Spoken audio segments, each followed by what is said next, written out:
آپ نے زیادہ تر لوگوں کے ماتھے اور پاؤں پر سیاہ نشان دیکھے ہوں گے، جو زیادہ تر ان لوگوں کے ہوتے ہیں جو باقاعدگی سے نماز پڑھتے ہیں۔ کئی لوگوں کا ماننا ہے کہ یہ نشان بزرگی کی علامت ہے۔ اب ان نشانات کے پیچھے کیا خاص وجہ ہے اور اس کے بارے میں قرآن اور حدیث میں کیا ذکر ہے، اس کے بارے میں آج کی ویڈیو میں بات کریں گے۔ حضرت محمد صلی اللہ علیہ وآلہ وسلم نے فرمایا کہ اللہ کو 2 قطروں اور 2 نشانات سے زیادہ کچھ بھی عزیز نہیں۔ ایک وہ قطرہ جو اللہ کے خوف سے آنکھ سے گرے اور ایک اس خون کا قطرہ جو اللہ کی راہ میں لڑتے ہوئے گرے۔ 2 نشانات میں ایک وہ نشان جو اللہ کی راہ پر چلتے ہوئے بنے اور دوسرا وہ نشان جو اللہ کی جانب سے ہمیں سب سے اہم ذمہ داری یعنی نماز پڑھتے وقت بنے۔ نماز میں یہ نشان سجدہ کرنے کی وجہ سے بنتا ہے۔ یہ اکثر نمازیوں کے ماتھے پر نظر آتا ہے اور ہمارے معاشرے میں ایسے لوگوں کو قدر و عزت کی نگاہ سے دیکھا جاتا ہے۔ اس حوالے سے کئی لوگ قرآن کی سورہ الفتح کی ایک آیت کا حوالہ دیتے ہیں جس میں اللہ فرماتا ہے، سجدوں کے اثر سے ان کی پیشانیوں پر نشان پڑے ہوئے ہیں۔ اب ماتھے پر موجود اس نشان کی وجہ کیا ہے؟ ماتھے پر اس کالے نشان کے حوالے سے کئی تشریحات ہیں، جبکہ کچھ کہتے ہیں کہ سجدے کے دوران مردوں کے براہ راست اور مکمل طور پر زمین کو چھونے کے نتیجے میں ایسا ہوتا ہے۔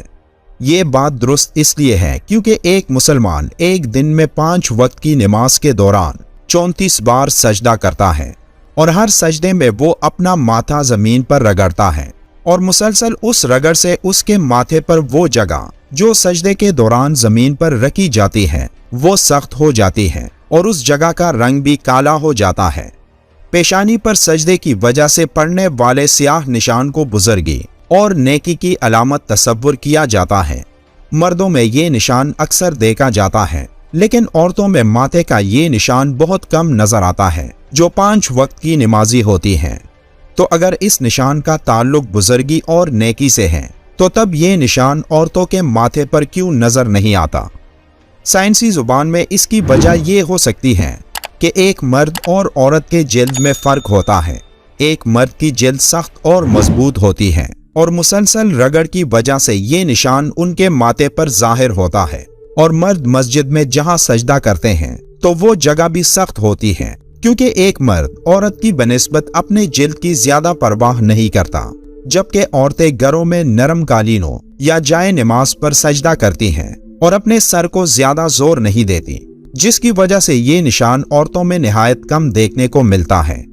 لیکن کئی عورتیں اور مرد ایسے ہوتے ہیں جو اس نشان کو حاصل کرنے کے لیے سجدوں میں اپنے ماتھے کو زور سے زمین کے ساتھ رگڑتے ہیں، اور اس کے پیچھے وجہ قرآن کی یہی آیت بیان کی جاتی ہے کہ سجدوں کے اثر سے ان کی پیشانیوں پر نشان پڑے ہوئے ہیں۔ کئی علماء کے مطابق اس نشان کا تعلق قیامت کے دن سے بھی ہے، جس دن کئی لوگوں کے چہرے روشن ہوں گے اور جن کی پہچان ان کے چہروں پر موجود ایک نشان سے ہوگی، جو اس بات کی نشانی ہوگی کہ یہ لوگ دنیا میں اللہ کے سامنے سب سے زیادہ سجدہ کرتے یعنی نماز پڑھتے تھے۔ یہ نشان جلد کے نرم یا سخت ہونے کی وجہ سے جلدی یا دیر سے پڑتا ہے۔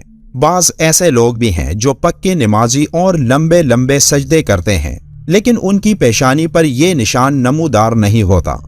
کچھ لوگ ایسے بھی دیکھنے میں آئے ہیں کہ وہ پیشانی پر پتھر رگڑ کر اس قسم کا نشان ڈال لیتے ہیں تاکہ لوگوں میں ان کی بزرگی مشہور ہو، لیکن جس کا دل ایمان پر مطمئن ہو اور وہ وہی کرنا چاہتا ہو جو اللہ تعالیٰ کے پاس ہے، تو اسے لوگوں کی باتیں کوئی نقصان نہ دیں گی۔ لیکن اگر کوئی شخص قصدن ایسا کرتا ہے حتیٰ کہ اس کی پیشانی میں سجدے کی علامت جیسی چیز پیدا ہو جائے تو یہ دکھلاوا اور کذب سے ہے اور اسے دردناک عذاب کی ہلاکت ہے۔ یہ نشان جہاں سے ماتھے کے اوپر بال شروع ہوتے ہیں اس کے اور بووں کے درمیان بنتا ہے۔ یہ نشان ہر انسان کی جلد کی حساسیت کے مطابق ہوتا ہے۔ کچھ لوگوں کی جلد ایسی ہوتی ہے کہ جس پر یہ نشان بن جاتا ہے، لیکن کچھ لوگ ایسے ہوتے ہیں جو 5 وقت کے نمازی ہوتے ہیں لیکن ان کے ماتھے پر یہ نشان نہیں بنتا۔ قرآن میں پیشانی کے جس نشان کا ذکر ہے اس سے مراد یہ نہیں کہ یہ نشان ماتھے پر نظر آنے والا ایک بزرگ انسان ہوگا، بلکہ اس آیت میں یہ نشان بزرگی کی علامت نہیں، بلکہ اس کا اصل مطلب چہرے کا وہ نور ہے جو اللہ کی عبادت کرنے سے آتا ہے۔